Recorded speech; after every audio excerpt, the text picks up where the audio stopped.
Before you begin packing the freezer, you need to set the temperature.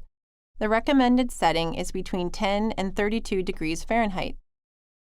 Be sure to allow the freezer to acclimate for at least 24 hours after setting the temperature. So here is a freezer that has been fully packed. I just want to show you some things about the packing job here.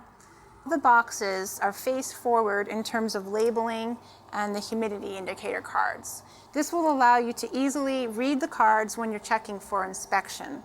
You won't always be able to do this, depending on how you can arrange your freezer. But if you can, try to have as many boxes face forward as possible.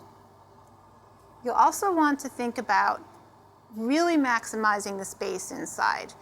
Think about how you place your boxes to really utilize as much cubic footage in the interior as possible.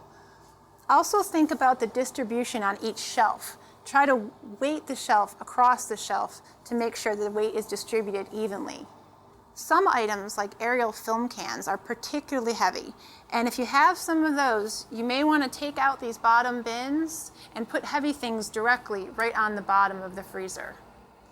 Door bins can also be a plus or minus. If you have small boxes that do fit in the bins, that's a great use of space.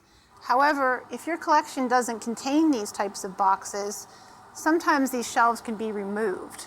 And what you can do is maximize your shelf space by filling up as much as you can on that shelf, extending boxes a little beyond the edge of the shelf, taking out this bin, and then you'll utilize some of this space. This really maximizes the interior of the space. Make sure when you're packaging not to cover the air vents that are in the back of the freezer.